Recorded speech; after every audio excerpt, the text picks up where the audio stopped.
किसी भी सरकार के काम को समझना होना तो उसकी नीतियां देखिए, क्योंकि ये नीतियां ही बताती हैं कि सरकार का ध्यान किस तरफ है और वो आने वाले कल को कैसे देख रही है। तो चलिए आज राजस्थान की हालिया नीतियों की इस लिस्ट को जरा खोलकर देखते हैं और समझते हैं कि ये राज्य के भविष्य के बारे में कौन सी कहानी बयां कर रही हैं।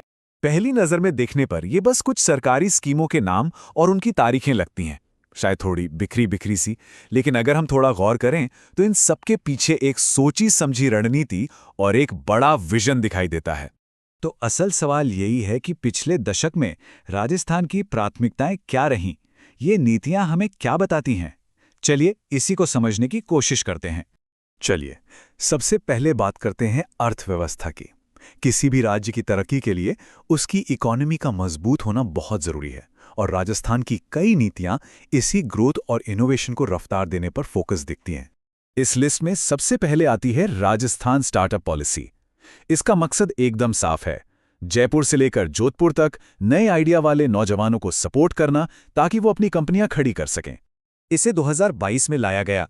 ये सिर्फ नौकरियां पैदा करने के लिए नहीं है, बल्कि ये राजस्थान को टेक्नोलॉजी और इनोवेशन का एक नया हब बनाने की एक मजबूत कोशिश भी है। और अब एक दिलचस्प बात देखिए, ठीक उसी साल एक और पॉलिसी आती है, राजस्थान हस्तशिल्प नीति। ये पॉलिसी राज्य की असली पहचान यानी उसके कारीगरों और उनकी कला को बचाने और आगे बढ़ाने के लिए है। साल वही है 2022। सोचिए, एक तरफ टेक स्टार्टअप्स और दूसरी तरफ सदियों पुरानी कारीगरी। ये दिखाता है कि सरकार भविष्य और परंपरा दोनों को एक साथ लेकर चलना चाहती है। और फिर आती है राजस्थान बायोमास नीति। अच्छा, बायोमास का मतलब है खेती से निकलने वाले वेस्ट जैसे पराली को बिजली बनाने में इस्तेमाल करना। एक ऐसा राज्य जहां खेती मुख्य आधार हो, उसके लिए तो ये गेम चेंजर हो सकता है। इसे 2023 में लाया गया। इससे न सिर्फ किसानों को एक्स्ट्रा आमदनी होती है, बल्कि ये पर्यावरण के लिए भी एक बहुत बड़ा कदम है। मतलब साफ है कि आर्थिक विकास अब पर्यावरण की कीमत पर नहीं हो रहा है।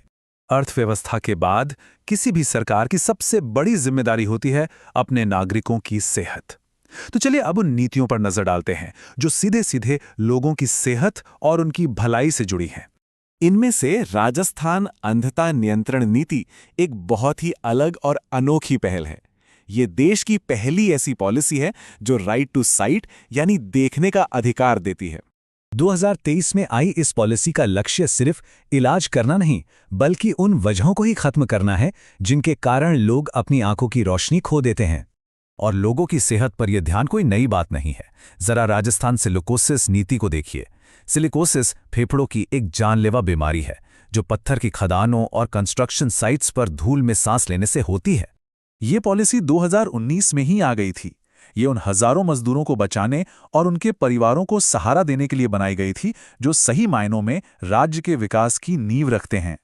अच्छा, तो अर्थव्यवस्था और स्वास्थ्य के बाद अब बात करते हैं उन नीतियों की जो समाज की नींव को मजबूत करती हैं, यानी गवर्नेंस और पानी जैसे जरूरी संसाधन। राजस्थान बेहतर उत्थान एवं पुनर्वास नीति इसी का एक बेहतरीन उदाहरण है। ये पॉलिसी उन लोगों के लिए एक सेफ्टी नेट की तरह है जो समाज में किसी भी वजह से पीछे छूट गए हैं। 2022 में आई ये नीति उन्हें सम्मान के साथ जीने और दोबारा अपने पैरों पर खड़े होने का मौका देती है। ये एक मजबूत समाज बनाने की दिशा में एक बहुत जरूरी कदम है। और आखिर में वो नीति जो शायद राजस्थान के लिए सबसे ज्यादा मायने रखती है, जल नीति। भाई, एक रेगिस्तानी राज्य में पानी तो सोने से भी कीमती है। और सबसे दिलचस्प बात यह है कि ये नीति 2010 में ही आ गई थी। ये हमें बताती है कि पानी का संरक्षण और मैनेजमेंट हमेशा से राजस्थान की सबसे बड़ी और बुनियादी प्राथमिकताओं में से एक रहा है। ये एक लॉन्ग टर्म विजन का सबसे बड़ा सबूत है। तो जब हम इन सभी नीतियों के टुकड़ों को एक साथ जोड़कर देखते हैं तो क्या तस्वीर सामने आती है? चलिए इसे एक टाइमलाइन पर रखकर पूरी कहानी को समझते हैं। देखिए, ये कहानी 2010 में पानी जैसी सबसे बुनियादी जरूरत से शुरू होती है।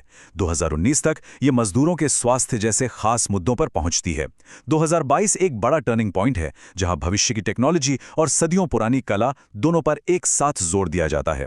और 2023 तक फोकस राइट टू साइट और ग्रीन एनर्जी जैसी बिल्कुल नई और महत्वाकांक्षी पहलों पर आ जाता है। तो ये एक दशक की यात्रा है जो नींव से शुरू होकर आसमान छूने की तैयारी तक जाती है। तो ये नीतियां एक रोड मैप की तरह हैं जो ये तो बताती हैं कि राजस्थान किस दिशा में आगे बढ़ना चाहता है। लेकिन असली सवाल तो अब शुरू होता है, आगे क्या?